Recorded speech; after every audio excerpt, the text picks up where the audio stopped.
जय माता दी।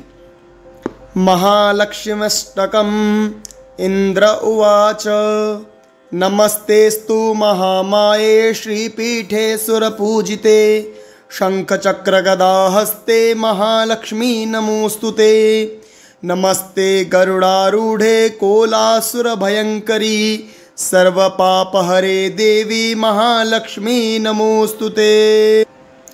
सर्वज्ञे सर्ववरदे सर्वदुष्टभयंकरी सर्वदुःखहरे देवी महालक्ष्मी नमोस्तुते।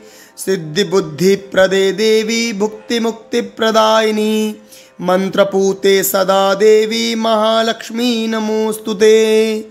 आद्यन्तरहिते देवी आद्यशक्ति महेश्वरी योगजे योगसम्भूते महालक्ष्मी नमोस्तुते।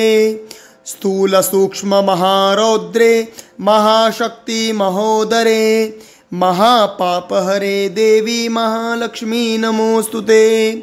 पद्मासनस्थिते देवी परब्रह्म स्वरूपिणी परमेशी जगन्मातर महालक्ष्मी नमोस्तुते।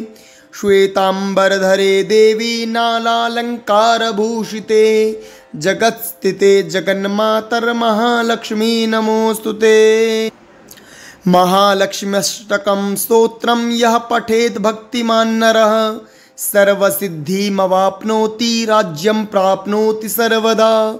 एककाले पठेन्नित्यं महापापविनाशनं द्विकालं यः पठेन्नित्यं धनधान्यसमन्वितः त्रिकालं यः पठेन्नित्यं महाशत्रुविनाशनं महालक्ष्मीर्भवेन्नित्यं प्रसन्ना वरदा शुभा। इति इंद्रकृतं महालक्ष्मी अष्टकं श्री जगदम्बार्पणमस्तु श्री महालक्ष्म्यार्पणमस्तु। जय माता दी।